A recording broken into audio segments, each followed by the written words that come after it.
Pajangan billboard sepanjang jalan selama 2 bulan ini menghiasi pemandangan keindahan sebuah wilayah. Terasa ada tambahan sambal yang kepedesan. Waktu 1-2 gambar berada di sebuah wilayah sih kayaknya oke-oke aja. Tetapi ketika ribuan gambar berwajah tokoh warna merah dan kuning di mana-mana sepanjang jalan, kok jadi pedes mata ngeliat jadinya. Billboard merah dan kuning bertebaran dan yang pastinya warna merah yang lebih banyak. Bagi pakar komunikasi publik, kita paham. Mereka ditugaskan memperkenalkan jago mereka ke publik. Pertama, memperkenalkannya dulu. Baru setelah itu dibangun citranya. Itu tahap nomor berikutnya. Begini deh, biar masyarakat paham bagaimana cara membuat otak Anda diubah belief sistemnya, semua itu ada ilmunya. Awalnya Anda mungkin tidak kenal dengan orang yang dipajang itu. Lalu diperkenalkan. Lalu akan diubah citranya agar Anda suka. Otak kita memang mudah diubah sesuai maunya pemrogram selama ada kunci yang dikerjakan, yaitu pengulangan. Diperbanyak dan diulang-ulang. Ingat kata-kata Hitler, create a big lie, repeat it, eventually they will believe. Ciptakan sebuah kebohongan besar, ulang-ulangi. Pada akhirnya mereka akan percaya. Sekali lagi, kuncinya adalah pengulangan. Jadi semua ini ada rumusnya dan hal ini bisa dipakai di produk sahabat atau di personal branding ketika Anda mau menjual diri Anda,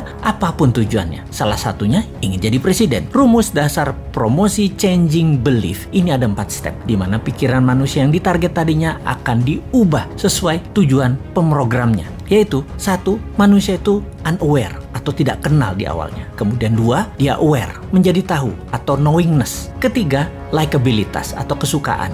Keempat, trust atau percaya. Catatan penting, trust adalah kunci pemilih akan mencoblos dan inilah hasil akhir yang ditarget. Kembali ke cara jualan. Billboard bisa sekali membuat level 1 ke level 2 dan itu mudah, no issue. Seninya adalah dari nomor 2 ke nomor 3. Membuat orang tahu tadi menjadi suka. Ini nggak gampang karena perlu pengulangan. Suka itu masalah image, citra diri, dan di sini tim kampanye akan membuat sebuah program berikutnya. Setelah suka, bukan berarti langsung dipilih. Namun ketika trust didapat atau kepercayaan didapat, barulah orang memilihnya. Sekali lagi, inilah yang jadi hasil akhir di mana otak Anda yang ditarget itu harus percaya. Dapat kita lihat sekarang, semua yang memajang dirinya agar menjadi terkenal atau knowingness-nya tinggi, bisakah dibarengi dengan tingginya nilai kesukaan? Bagaimana caranya? Kita lihat cara kerja tim kampanye yang akan memframing masyarakat. Rasanya sulit kalau hanya pakai narasi, harus pakai karya. Kalau prestasi dengan award atau penghargaan itu sudah kuno, dapat gelar ini itu juga itu cara lama. Sulit menaikkan kesukaan dengan cara-cara seperti itu sekarang. Anak generasi IG dan generasi TikTok nggak bisa dengan cara itu. Beda mereka itu. Tapi bener deh, saya menduga dulu alias beberapa tahun yang lalu bahwa di tahun 2024 nanti orang yang menang di dunia digital atau di dunia maya peluangnya besar untuk dikenal dan disukai. Namun fakta menarik, karena ekonomi tidak tumbuh seperti janji kampanye, maka dunia maya hanya bisa mencapai 80%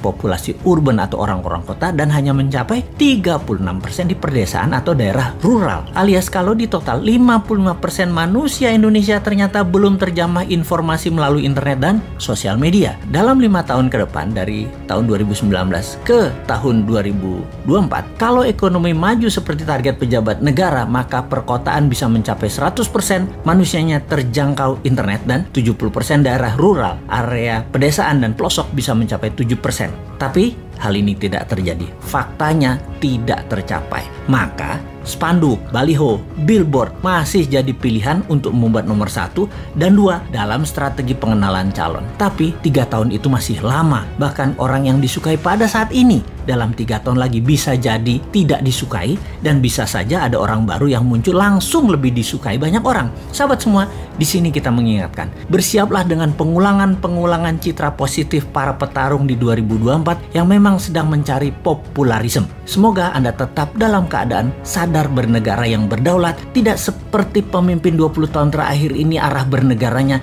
yang miring ke sana, miring ke sini. Walau pengulangan tadi masif, terprogram, terstruktur, selama Anda dibekali akal sehat, ya tetap bisa memilih yang akan membuat Indonesia tahun 2045 menjadi negara superpower, bukan jadi negara budak seperti selama ini. Kita tetap menantang mereka yang akan manggung dengan konsep bernegaranya seperti bagaimana prioritas luar negerinya, Bagaimana UKM-nya? Bagaimana kesehatan masyarakatnya? Bagaimana punyakah kekuatan penggentarnya? Tegas dengan orang korupsi sampai hukum mati. Hukum mati juga bandar narkoba. Dan bagaimana agar pemerataan pendapatan masyarakat dengan oligarki diberangus? Ada nyali nggak untuk mengerjakan semua itu? Masa hanya ada satu orang bosman aja yang tersedia, yaitu Putinnya Indonesia, yang kayaknya sih lengkap konsepnya. Ya, gak pantas lah orang bodoh ngaku pinter itu untuk ikut menari di 2024.